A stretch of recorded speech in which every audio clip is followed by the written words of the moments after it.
চাকমা, মারমা সহ বিভিন্ন উপজাতি গোষ্ঠী অনাদিকাল থেকেই পার্বত্য চট্টগ্রামে বসবাস করছে। বিষয়টি মোটেই এমন নয়, বরং যেই অর্থে তারা বাঙালিদেরকে সেটেলার বা দখলদার বলছে, একই অর্থে পাহাড়িরা নিজেরাও সেটেলার বা দখলদার। কারণ বাংলাদেশের পার্বত্য চট্টগ্রামের 13টি উপজাতির সবগুলোই বহিরাগত। এরা কোনোভাবেই এদেশের আদি ভূমিপুত্র নয়। এরা ভারতের 7 সিস্টার, মিয়ানমার, থাইল্যান্ড, চীন প্রভৃতি দেশ থেকে মাত্র কয়েকশো বছর আগে আমাদের পার্বত্য অঞ্চলে প্রবেশ করেছে। আজকে আমরা প্রমাণ হিসেবে পার্বত্য চট্টগ্রামের প্রধান কয়েকটি উপজাতির আগমনের ইতিহাস তুলে ধরছি। বাংলাদেশের সবচেয়ে প্রভাবশালী উপজাতীয় জনগোষ্ঠীর নাম চাকমা। সবচেয়ে গ্রহণযোগ্য অভিমত অনুযায়ী চাকমারা ছিল মূলত মধ্য মিয়ানমারের অধিবাসী।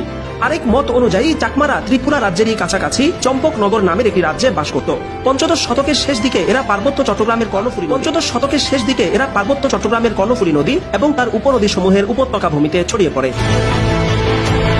ত্রিপুরা উপজাতির নাম থেকেই প্রমাণিত হয় এরা ভারতের ত্রিপুরা থেকে বাংলাদেশে প্রবেশ করেছে। 1661 সালে রাজা গোবিন্দ মানিক্যের অনুসারী এবং আত্মীয় স্বজন প্রতিপক্ষের আক্রমণে টিকতে না পেরে বাংলাদেশের পার্বত্য অঞ্চলে আশ্রয় নেন এবং এরপর থেকে তারা এদেশেই বসবাস করছেন। মারমা উপজাতির আদি নিবাস সাবেক বার্মা তথা বর্তমান মিয়ানমারে।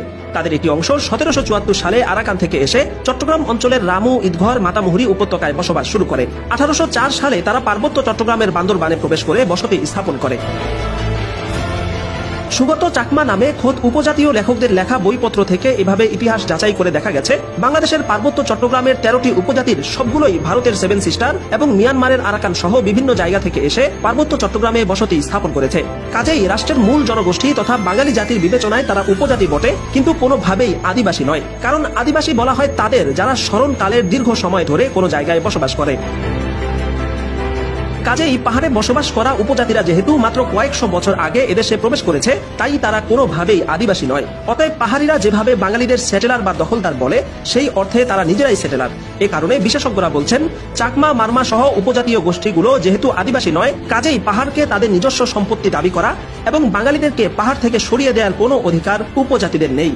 বরং বাঙালিদের উপর আক্রমণ করা, পাহাড়কে স্বাধীন জুমল্যান্ড হিসাবে ঘোষণার চেষ্টা করা এবং পাহাড় থেকে সেনা প্রত্যাহারের দাবি সহ এই ধরনের কোনো কাজ পাহাড়িরা করলে তাদেরকে রাষ্ট্রদ্রোহী হিসেবে আইনের আওতায় আনার পরামর্শ দিয়েছেন বিশেষজ্ঞরা। আমরা চাই আমরা সকলে ঐক্যবদ্ধভাবে পাহাড় থেকে স্বৈরশাসন সেটা এখান থেকে প্রত্যাহার